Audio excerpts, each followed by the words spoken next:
This whole story is about understanding the context and creating organic responses in after school in small communities. My message to small cities is that you really have the power and the leadership ability to move the needle on after-school programming and really to see the success very quickly. There's still a large amount of people in this country that live in small communities. The whole entire neighborhood takes care of a child. That essence of community is really what drives great collaboration. In the context of after school, that collaboration is so critical to the success that we've seen in small cities. What they did in Donaldsonville was leverage the Arts Council that actually was in another city to help bring in artists that live in Louisiana. I love Bright Futures because I love acting, I love music, and I was thinking when my plans when I get older is to build my own theater on Broadway. There was a great need here in the city. I moved away and I came back home to visit, and I realized there wasn't anything for the youth to do that was positive. And I just have a heart for youth. That's my passion. So I got with the mayor and we talked about something that we could do, and it grew from that. Because Bright Futures, it's a program that helps kids in the community to come here and not just to be on the streets. And our kids have a lot of talent, and the only way those talents are going to be able to manifest is you have to give them an opportunity. It's not always just dollars. It's very important that the community realize that these kids need some attention. And so that's why we bring people in so that when they see them on the street, they know them. Brooklyn Park and Brooklyn Center are a really exciting story to me because they're one of the only cities that the National League of Cities knows of that are partnering across borders to build an after-school system.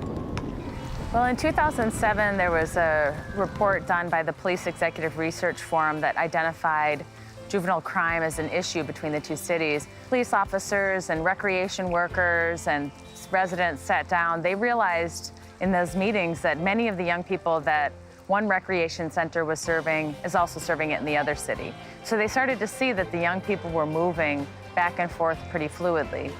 So the two cities knew they had to work together, pulling together the needs of mayors, the needs of city managers, the needs of superintendents, and finding the common ground amongst all of our partners. They spent a lot of time trying to solve problems together. So they had relationships, and they knew that formalizing those relationships by creating a joint powers together would help them get to the next level of partnership. I've seen the change that has happened, and I've seen how our voice has really been heard now, and a lot of legislators or the mayors, the school boards are now open to hearing youth voice. Because you can't argue when you have stats that show crime is down 40% with youth. That's not a mistake, that's not by accident, that's intentional. There's a lot of people in the world that really care about youth, really care about their kids, and are willing to help if you can ask them.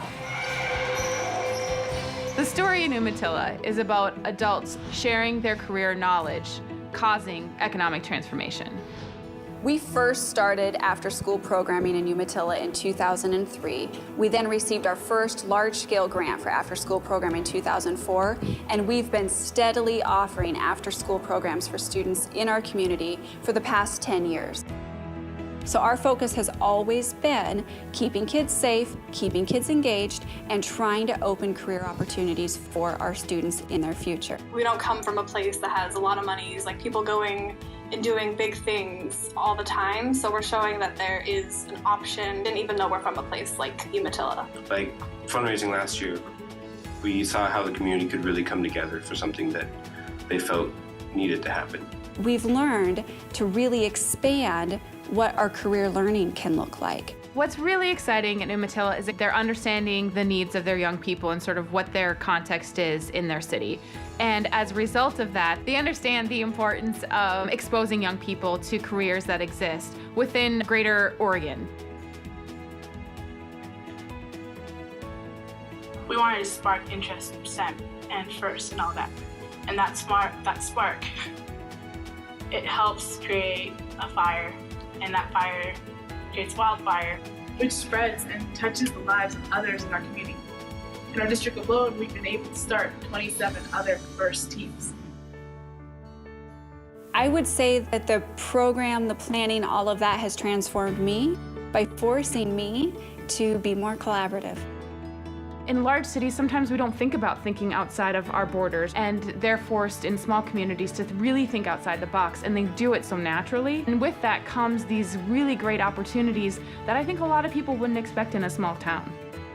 My call to small cities would be to step up and take advantage of their unique opportunities and their unique contributions to the field and to the national discussion about after school. I encourage city leaders to find out what's happening beyond their boundaries, but craft it according to your community.